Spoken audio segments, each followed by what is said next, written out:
嗨，各位讀者，我係呢本書嘅作者鄭柏禮，可以叫我做阿坡。我哋喺呢度會聯同呢本書嘅主人翁之一五仔陳岳成 Pius 嚟講呢本書嘅重點，嚟加強各位嘅印象。喂 Pius 你好嘛？ Hello， 大家好，我係大埔振興育苑呢而家嘅揸 fit 人啦，就係陳岳成 Pius 嘅。你講得出揸 fit 人，即係證明你係現代人啦，又中又英。可以咁講啦，現代人都好緊要㗎，做現代嘅生意就要用現代嘅方法。係，呢句說話亦都係呢本書嘅重點，因時制宜。咁我哋喺睇呢本書嘅過程裏邊都學到啦，振興係雖然係好傳統、好古典，但係亦都有好新嘅嘢發生嘅。我就想你簡單講一講，其實發展咗差唔多接近60年，其實振興嘅企業文化有咩特點？等我哋記住啊！喺呢度呢，首先多謝鄭柏禮先生啦 Paul Sir 幫我總結咗一本咁好嘅書。其實我哋出呢本書嘅時候呢，就咁啱係振興嘅50年嘅一本叫做書，紀念咗或者記錄咗呢。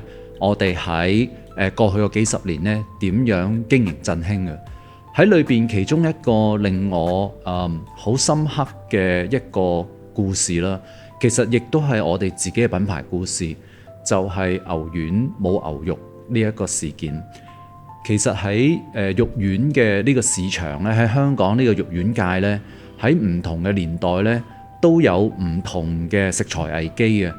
譬如喺80年代有水楊酸事件啦，就有人將水楊酸放咗入去一啲叫做魚蛋類嘅製品嗰度。咁當年係冇人夠膽食肉丸嘅，覺得肉丸真係好恐怖，你都唔知加咗啲咩落去。跟住又有瘋牛症事件啦，冇人食牛。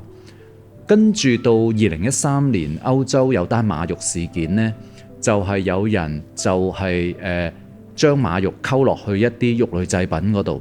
咁俾人驗 DNA 嗰陣時驗咗出嚟，咁我哋都被驗喺超市嘅架上邊呢，超市就攞咗唔同嘅品牌去驗啦，驗咗出嚟呢，馬肉佢揾唔到，佢揾到好多品牌係100%豬肉做，一啲牛肉都冇，咁得我哋呢個振興品牌呢係100%牛肉做。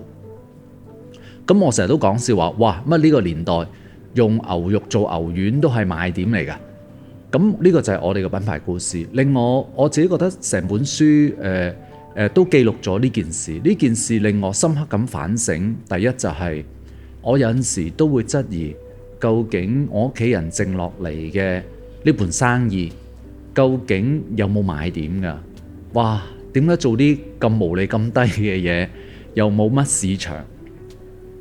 但係呢件事出咗嚟之後呢，我發現原來我哋係有一個賣點，而我哋自己係唔知道。而呢一個賣點唔係話真係你用啲咩原料去做一樣嘢，而係你有冇誠實去經營呢一個企業。我覺得呢一樣嘢係成個喺呢一個叫做企業轉型裏邊呢，係我真真正正體驗到揾到出嚟。我覺得我哋經營呢個企業呢，最重心想做到嘅嘢，就係誠實經營、誠實推廣。因為我哋成日都講肉類製品係冇樣型，譬如你牛扒、牛肉，你可以憑色澤或者香味或者油花去判斷，但係一粒牛丸打咗出嚟，你真係唔知佢溝咗啲乜，你只可以相信嗰個製造者。咁我會覺得呢一樣嘢係我哋最寶貴嘅叫做價值咯。多謝 Pius 提綱挈領嘅為我哋介紹咗振興經營幾十年嘅重點，就係簡單一句，用牛肉嚟做牛丸，唔單止係賣點，亦都係重點，亦都係我哋堅持嘅宗旨使命。咁將來會唔會都仲係用牛肉做牛丸啊？我會覺得係我哋可以種好多唔同嘅健康食材，或者一個正常嘅食材去做一啲食品出嚟嘅，但係透明度一定要高。我哋要講俾消費者聽，佢哋食緊乜。咁所以我哋都有個使命，就係我哋要改變呢公眾呢對肉類製品嘅誤解，同偏見。我哋要話俾呢個世界上面嘅人聽，我哋都可以製造出誠實健康嘅肉類製品咯。咁我覺得我哋呢一個一定要堅守。好，明白，多謝 Pius。就即係話用心經營之外呢，仲要良心經營啊！即係唔好呃人，唔好呃自己，用真材實料，與時並進，但係都係真材實料最有賣點啦，係咪？大家食嘅都係要優質牛肉，係知道。咁我呢就有唔同嘅觀點喎。我寫完呢本書之後呢，我就覺得有一個地方大家值得注意，亦都係成本書應該值得最注意嘅地方，就係陳老先生創業嘅時候，佢唔係有遠大嘅理想㗎，佢唔係有咩使命感㗎。大家嚟到香港都係為咗揾食啫，由揾食開始冇問題嘅。但係揾食嘅過程呢，佢發覺被人欺負喎，老闆鬧佢，肚餓食嘢，人性嚟㗎嘛，人嘅基本需求。但係俾人鬧完之後，佢就決定唔好寄人籬下啦，自己創業啦，就產生咗一股雄心。前面條路係點行嘅唔知㗎，創業好艱難，梗係啦。但係基於呢個雄心，就開始咗成個振興嘅事業，就係唔服氣。條氣唔順之下產生嘅動力啊，真係了不起啊！而跟住嘅困難就當然係會出現啦，想象得到啦。呢個亦都係希望各位年輕嘅朋友睇到之後學習。如果你對現狀不滿，你咪去定創新境界咯，新天地咯，冇得驚㗎。困難係一定會出現，而且陸續出現，你係估唔到㗎。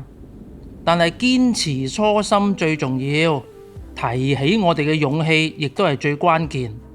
如果要學習振興嘅精神，除咗係價廉物美、童叟無欺之外呢，就係要學勇氣。